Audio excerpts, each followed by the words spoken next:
ವಾರಕ್ಕೊಬ್ರು ಇಬ್ರು ಎಲಿಮಿನೇಟ್ ಆಗ್ತಾ ಇರೋದು. ಸುದೀಪ್ ಅಣ್ಣ ತುಂಬಾ ಟ್ರಿಗರ್ ಆಗ್ತಿರೋದು. ಸರ್ ಫಸ್ಟ್ ಟೈಮ್ ಸುದೀಪ್ ಅಣ್ಣ ಇಷ್ಟು ಟ್ರಿಗರ್ಡ್ ಆಗಿ ಶೋ ಅಲ್ಲಿ ಮಾತಾಡ್ತಿರೋದು.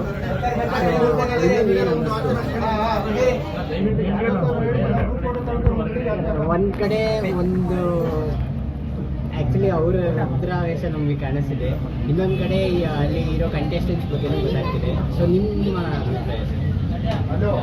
ಮೊನ್ನೆ ನನಗೊಂದು ಅವಕಾಶ ಇತ್ತು ಒಳಗಡೆ ಹೋಗಿ ಮಾತಾಡ್ಬೇಕು ಅಂತ. ನಾನು ಅಲ್ಲಿ ಎವಿಡೆಂಟ್ ಆಗಿ ಹೇಳಿದೆ, ಜಗಳ ಮಾಡೋದು ಒಂದೇ ಅಲ್ಲ ಬಿಗ್ ಬಾಸು, ವ್ಯಕ್ತಿತ್ವದ ಆಟ ಇದು. ದಯವಿಟ್ಟು ವ್ಯಕ್ತಿತ್ವ ಕಳ್ಕೊಂಡು ಆಡಬೇಡ್ರಿ ಅಂತ. ಬಟ್ ಮಾಮೂಲಿ ಸೇಮ್ ಅದೇನೆ, ಬಂದ್ಮೇಲೂ ಅದೇ ಜಗಳ ಅದೇ ಇದೇ ನಡೀತಿದೆ. ಮೋಸ್ಟ್ಲಿ ಅದೇನಂತಂದರೆ first impression is the best impression. First ನಾವು ಯಾರಿಗಾದ್ರೂ ಮಾತಾಡಬೇಕಾದ್ರೆ ನಾವು ಒಂದು ಒಲವು ತಗೊಳ್ತಿರಲ್ಲ, ಅದು ಯಾವತ್ತಿದ್ರೂ ಅದು ಶಾಶ್ವತವಾಗಿರುತ್ತೆ. ಇದು ಸ್ಟಾರ್ಟಿಂಗಿಂದನೇ ಬಿಗ್ ಬಾಸ್ ಒಂಥರ ಮೂಡಿ ಆಗಿ ಬಂದ್ಬಿಡ್ತು, ಒಬ್ಬರ ಮೇಲೆ ಒಬ್ಬರು ಬೈಕೊಂಡು ಈ ರೀತಿಯಲ್ಲಿ ಬಂತು. ಅದು ಹಂಗೆ ಕಂಟಿನ್ಯೂ ಆಗ್ತಾಯಿದೆ. ಮೋಸ್ಟ್ಲಿ ಈ ಸೀಸನ್ ಆದಮೇಲೆ ಏನಾದರೂ ತಿಳ್ಕೊತಾರೆ ಹೊರಗಡೆ ಬಂದರೆ ಕಂಟೆಸ್ಟೆಂಟ್ಸು. Okay sir.